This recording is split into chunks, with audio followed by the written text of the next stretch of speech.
Game. Ano pa inaantay natin? Ready ako anytime. Sigurado ka? Game? Ginusto mo yan, di ba? Bakit hindi mo panindigan, ha?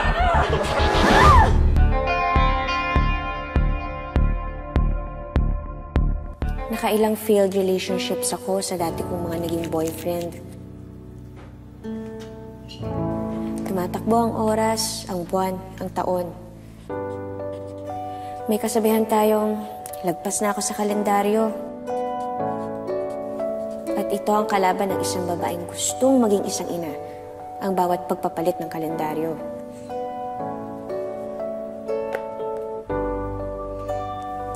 Gustong-gusto kong magkaanak.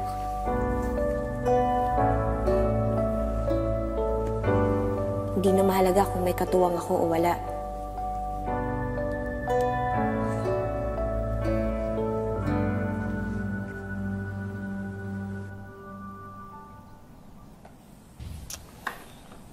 Diyos ko, mauubusan na naman ako ng pera. Mag-ampon ka na kasi. Pag nag-adopt ka, hindi ka aabot ng 100,000, magiging ina ka na. Alam mo, sa totoo lang iniisip ko na yan eh. Kaso hindi pa talaga ako sigurado. Basta I'll push the limits hanggang sa talagang manggaling sa akin yung bata.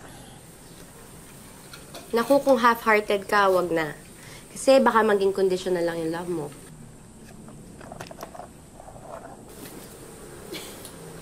Hi, Gab! Ang cute-cute, no? Siyempre, Halika nga dito. Punta ka kay tita. What's my name? Tita Rachel. Ah! Do you love Tita Rachel? Love you, Tita Rachel. Oh, sweet. Ang cute-cute niya. Mana yan sa akin. Yakap. Sabi si tita. Ang swerte-swerte niyo, nakakaingit. Ka na dito, baby. Dito ka na tabi namin. Sana kasi nung mas bata pa ako, naisip ko na talagang magpabuntis eh. Para madali na sa akin. Naku, buti nga pumayag itong si Kara. Noon, ayaw pa niya. Pero tignan mo naman ngayon. Mas hands-on siya kay Gab. Alam mo, meron lang talagang mga babaeng nadidelay ng konti ang mother's instinct nila. Ewan ko ba, alam mo, ang hirap niya ipaliwanag eh. Basta mafe-feel mo na lang na one day, gusto mo na talaga maging isang ganap na ina. Mirror nga, Gab. Kiss, mommy. Kiss, mommy. Mwah! Anyway, why don't you try the natural way? Anong natural way? O, tas ano, failed relationship na naman. Puro potential, tas wala rin mangyayari, ganon. You don't have to be in a relationship. Sperm cell lang ang kailangan mo. Ano ba? Ano, lulukoyin ko lang yung lalaki? Tapos sperm cell lang? Ang selfish ko naman nun. Ano ka ba? Hindi mo kailangan manloko. Maraming mga guys dyan na willing mag-donate ng pagkalalaki nila in a natural way. At saka ito na lang isipin mo ha, medical check-up lang ang gagastusin mo. Oo nga. Diba? Hindi mo uubos yung savings mo. Tama. Alam mo, kinonsider na namin yan eh. So why don't you give it a try? Think about it.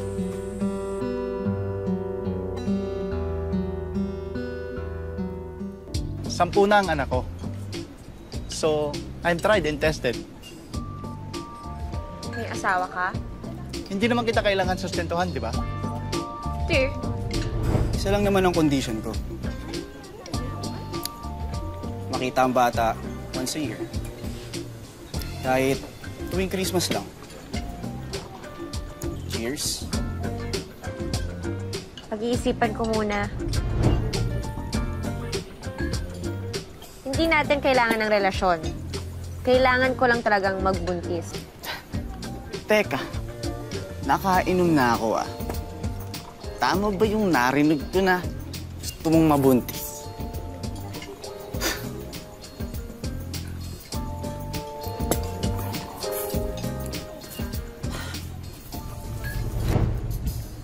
I understand kung mag-walk out ka lang rin katulad ng ibang nakausap kong lalaki. No, hindi ako aalis. If you're fertile now, ano pa inaantay natin? Ready ako anytime. No strings attached. Sigurado ka? Game? Sandali. Inom ako.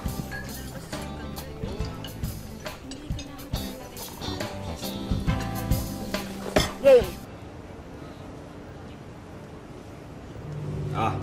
Eto na. Obaran mo na ako. Sayang-sayo na ako. Sige na. Yan lang ba? Yeah. Teka, tulungan mo. Ay.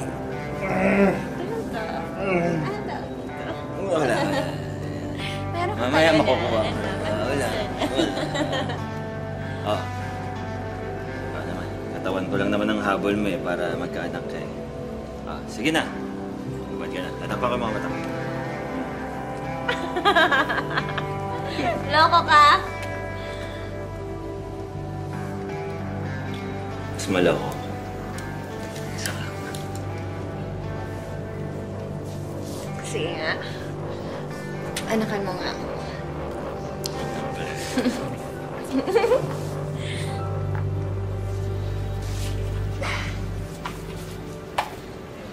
Melanie. Melanie.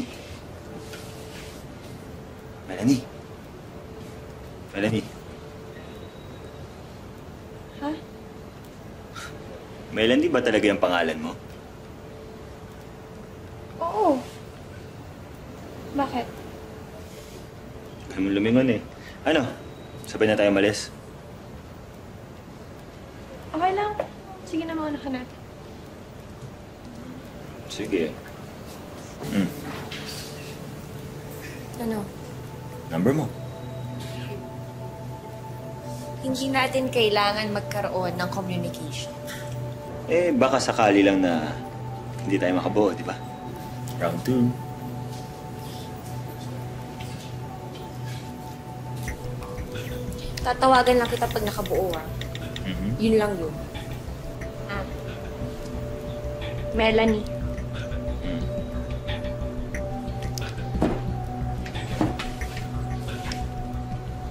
I had the best night.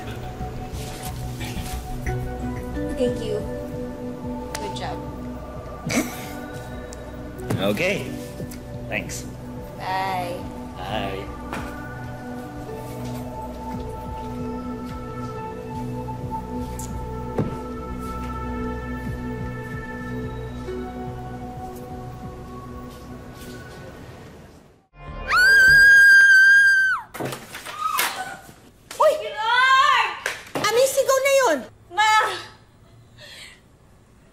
Buntis ako. Sino ama? Ma, hindi na mahalaga yun. Anong hindi?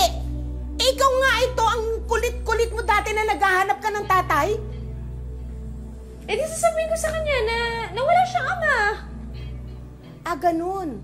Tapos magkakaroon siya ng kalaro. Pagkatapos sila may ama, yan, wala. Eh di sabihin ko na plinano ko siya, ganun.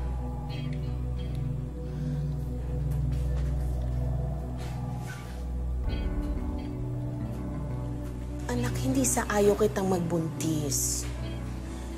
Kaya lang, alam mo naman ang dadaanan mo. Andyan yung magpupuyat ka. Magmamahal ka ng walang kapalit. Yung magsasakripisyo ka. Solo kitang pinalaki, kaya alam kong dadaanan mo. Hindi lang yan basta gusto mo.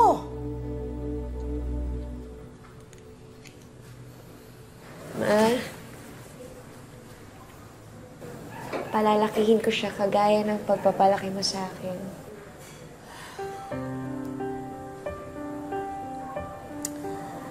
Ikaw talaga. Tigas talaga ng ulo mo. Ma, please. Thank you, Ma.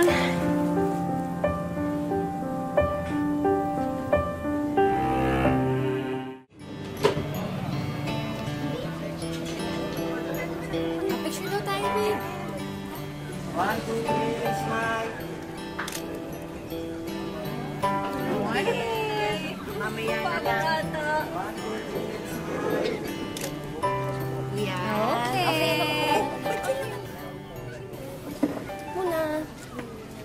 Ano ba yan? Imakulada, wala namang ama. Kapit kaya yung si Rachel? Basta, merong, ewan ko ba, yung mag-ina na yan? Join us! Binyag ng baby ko. Ano pangalan ng baby mo? Sean. Anong apelyido? Tesoro din. Papasok ba kayo, ano? Ay, hindi na. Maglalaba pa ako, di ba? Marami akong labahin. Ikaw, ito na. May gagawin pa ako. Bastos tong mga to ah. Huwag mo nang pansinin yung mga yun, Shell. Congrats sa'yo. Tignan mo, oh. Ang cute-cute ng baby mo. Mga inggit lang yung mga yun. Naku. Eh nako, tama. At saka, madami talagang konserbatibo na ganun mag-isip. Kaya, dead man na lang. Oo nga. Ay, Mars. Telepono mo yata. Nahihiya. Sige, kain ka na. Ha? Ako naman. Ay, kung gusto niyo na pabalot, mapapabalot ako sa inyo. Gusto niyo yun, mami. Baby,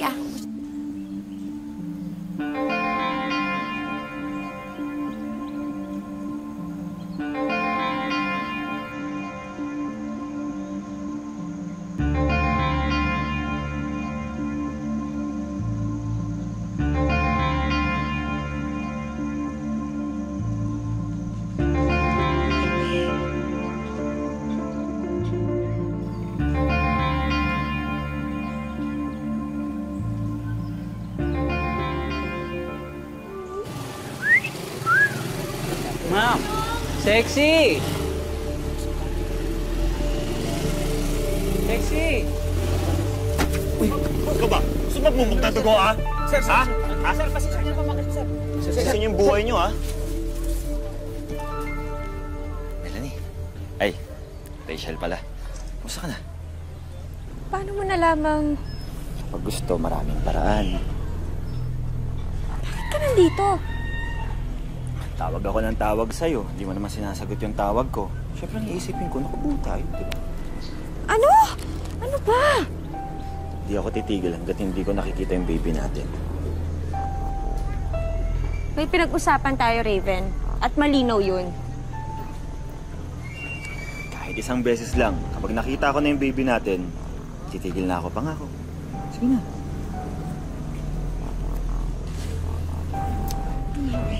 Payag ka na. Payag ka na, ha? Saan ba yung bahay mo? Wala naman tayong pinagsa.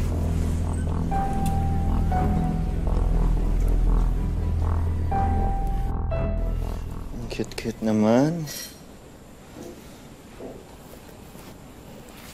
Huwag mo masyadong pinipisil yung kamay. Baka magising yan, ha? Akin na siguro yung bata kasi naiinitan. Papakainin ko muna to kasi panahon na. Alam ko tulog siya pero panahon na para kumain. Sige na.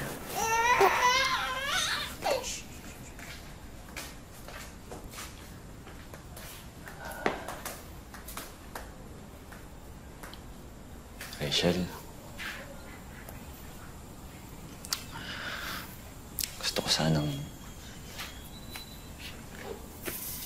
Gusto ko sanang alagaan kayo ni Baby Sean. Gusto ko lang linawin sa'yo na hindi ka namin kailangan. At nangako ka. Oo, nangako ako. Hinahawakan mo ko. Kanina ka pa. Oo, nangako ako. Pero yun ba talaga yung gusto mong mangyari? Ayaw mo akong makilala ni Baby Sean bilang ama? Paano kung may mangyari sa'yo? Ano na mangyayari dun sa bata? Paano kung maghanap siya ng tatay?